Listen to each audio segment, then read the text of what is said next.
क्रांती news, आवाज सर्वसामान्यांचा। सापुतारा माळेगाव राष्ट्रीय महामार्गाच्या अंबिका नदीच्या उगमापासून फॉरेस्ट रेस्ट हाऊस पर्यंतचा 2 किमीचा रस्ता खडकाळ आणि अरुंद आहे। रस्त्याच्या कडेला खोलदरी असल्यामुळे सापुतारा माळेगाव राष्ट्रीय महामार्गावरील फॉरेस्ट रेस्ट हाऊस जवळील एस आकाराचा वळण वाहन चालकांसाठी घातक ठरला आहे। या रस्त्याच्या कडेला ठिकठिकाणी संरक्षण कठडी नसल्याने मागील आठवड्यात मध्य प्रदेशमधील खासगी बस 200 फूट खोल दरीत पडल्याने 6 प्रवाशांचा मृत्यू झाल्याने महामार्ग प्राधिकरण आता खडबडून जागे झाले आहे।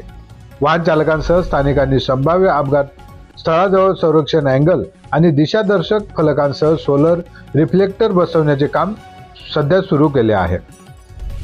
सापुतारा माळेगाव घाट मार्गावर होणारे अपघात रोखण्यासाठी महामार्ग प्राधिकरणाला दिशादर्शक फलक व रिफ्लेक्टर तसेच खोल दऱ्यांच्या बाजूने सुरक्षित अँगल बसवण्याच्या सूचना देण्यात आल्या आहेत। तसेच टोकदार वळण काढून अरुंद रस्ता रुंद करण्यासाठी संबंधित अधिकाऱ्यांना सूचना दिल्या आहेत।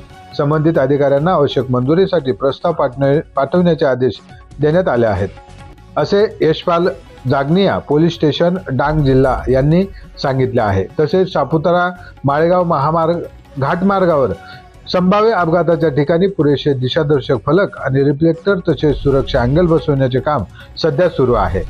वन विश्रामगृहाजवळील अपघात स्थळावरील वळण काढण्याचा प्रस्ताव उच्च स्तरावर पाठवला असून त्यास मंजुरी मिळाल्यास काम मार्गी लावले जाईल, असे विपुलभाई पंचाळ उपकार्यकारी अभियंता राष्ट्रीय महामार्ग प्राधिकरण यांनी सांगितले आहे।